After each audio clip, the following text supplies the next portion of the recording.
আসসালামু আলাইকুম। আমি দিলারা হক সিলেট থেকে বলছি। বাংলাদেশি ব্লগার দিলারা চ্যানেলে স্বাগত জানাই। কাছে এবং দূরে, দেশ এবং দেশের বাহিরে যে যেখান থেকে আমার আজকের ভিডিওটি দেখছেন কিংবা দেখছেন না, আমি আশা করি সবাই আল্লাহর রহমতে ভালো আছেন। আলহামদুলিল্লাহ, আল্লাহর অশেষ মেহেরবানিতে আমরাও ভালো আছি। প্রতিদিনের মতো আবারও চলে এলাম নতুন আরেকটি ভিডিও নিয়ে। আজকের ভিডিওতে আমি কাঁঠাল ভেঙে দেখাবো। কাঁঠাল ভাঙতে সবাই জানে, তবে অনেকেই আছে কাঁঠাল ভাঙার বয়ে কাঁঠাল খাই না। তো যারা একদম নতুন আর আটা লাগার বয় আছে, তারা চাইলে আমার মতো এভাবে হ্যান্ড গ্লাস পরে নিতে পারেন। আর যদি আপনাদের হাতের কাছে হ্যান্ড গ্লাস না থাকে, তাহলে ছোটো সাইজের পলিথিনের যে ব্যাগ আছে সেগুলো হাতে লাগিয়ে একটা টাকা বাঁধার যে রাবার আছে, রাবারের সাহায্যে বেঁধে রেখে দিতে পারেন। এতে করে হাতে আর আটা লাগবে না। তো এ পর্যায়ে আমি একটা ছুরির সাহায্যে কেটে নিচ্ছি। আর কাঁঠালের যে ডাঁটাটা আছে সেখানের চারদিক দিয়ে এভাবে ঘুরে ঘুরে কেটে নিয়েছি। আর কাঁঠালটা বেশ বড় সাইজের। আমার বাসার সবাই কাঁঠাল বেশ পছন্দ করে না, তো এই জন্য আমি পুরোটা ভাঙছি না। তো আপনাদের সাথে যতটুকু ভাঙছি ততটুকুই দেখিয়ে দিচ্ছি। তো দেখুন, আমি যেভাবে কেটে নিয়েছি এতে করে খুব সহজ হয়েছে। আর উপর থেকে কাঁঠালের খোসাটা আমি ছাড়িয়ে নিচ্ছি। আর হাতে যে গ্লাস থাকার কারণে আমার হাতে কোনো আটা লাগবে না। এগুলো ভালোভাবে খোসা ছাড়িয়ে এরপর আমি গ্লাসটা খুলে তারপর কাঁঠালের কোষগুলো আলাদা করে নেব। দেখা যায় কাঁঠাল ভাঙতে গেলে হাতের মধ্যে অনেক ময়লা লাগে, এজন্য আমি গ্লাসটা খুলে ফেলে দেব।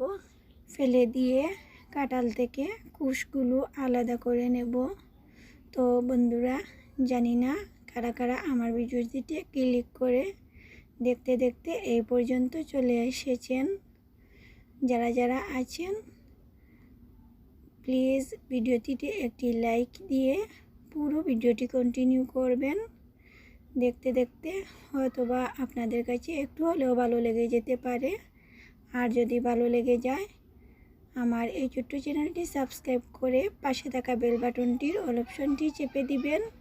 এতে করে আমার দেওয়া পরবর্তী ভিডিওর নোটিফিকেশন সবার আগে আপনার মোবাইলে চলে যাবে। আর যদি আপনি অলরেডি এই কাজটি করেই থাকেন, তাহলে আপনাকে অসংখ্য ধন্যবাদ। কথা বলতে বলতে এই যে দেখুন, আমি হাতের গ্লাসটা খুলে এখন কত সহজভাবে কাঁঠালের কোষগুলো কাঁঠাল থেকে আলাদা করে নিচ্ছি। আসলে হয়েছে কি, আমি যতটুকু বলে বুঝাবো তার চেয়ে বেশি আপনারা দেখে বুঝে নিতে পারবেন যদি আমার ভিডিওটি মনোযোগ সহকারে দেখে থাকেন।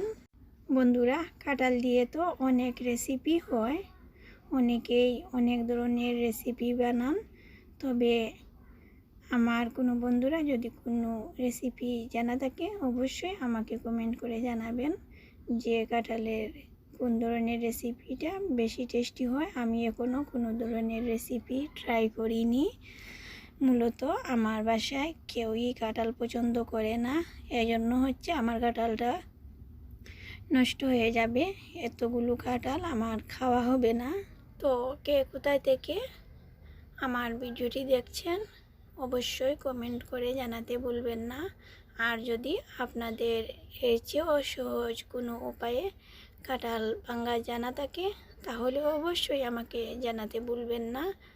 আমি আপনাদের সুন্দর সুন্দর কমেন্ট পেয়ে অনেক বেশি উপকৃত হই, অনেক বেশি অনুপ্রাণিত হই, অনেকটাই উৎসাহ পাই পরবর্তী ভিডিও বানানোর। বেশ কিছুদিন থেকে আমার কোনো আপুদের কমেন্ট পড়া হয় নাই, তবে আমার আজকের ভিডিও থেকে আমি আমার কিছু আপুদের কিছু কমেন্ট পড়ে নেব। আমার ভালোবাসার আপুরা হয়তোবা আমার সাথে রাগ করে এত সুন্দর সুন্দর কমেন্ট করেন, আর আমি আপুদের কমেন্টের রিপ্লাই দিতে পারি না। এই জন্য আমি আপুদের কাছে সরি চেয়ে নিচ্ছি। ইনশাআল্লাহ চেষ্টা করব আপনাদের সুন্দর সুন্দর কমেন্টের রিপ্লাই দিতে বা উত্তর দিতে। তো এই পর্যায়ে আমার কাঁঠাল ভাঙা শেষ, বাকিগুলো হচ্ছে আমি পেপার দিয়ে মুড়িয়ে রেখে দেব যেন কোনো পোকা না বসে। আর হচ্ছে বাকি কাঁঠালগুলো ভাঙার পরে যে আটাটা আমার হাতে লেগেছে এগুলো চালানোর জন্য এরকম একটা পলিথিন ব্যাগ হলে খুব সহজেই উঠে আসে। এভাবে যদি আটা চালিয়ে নেন তাহলে আর কোনো সরিষার তেলেরও প্রয়োজন হবে না, খুব সুন্দরভাবে উঠে উঠে আসে। দেখুন আমার হাতটা একদম ক্লিন হয়ে গেছে। তো বন্ধুরা, কেমন লাগলো আমার কাঁঠাল ভাঙার পদ্ধতি? তো এই ছিল আমার আজকের ভিডিও। পরবর্তী ভিডিও দেখার আমন্ত্রণ জানিয়ে আজ এখানেই বিদায় নিচ্ছি। আল্লাহ হাফেজ। আসসালামু আলাইকুম।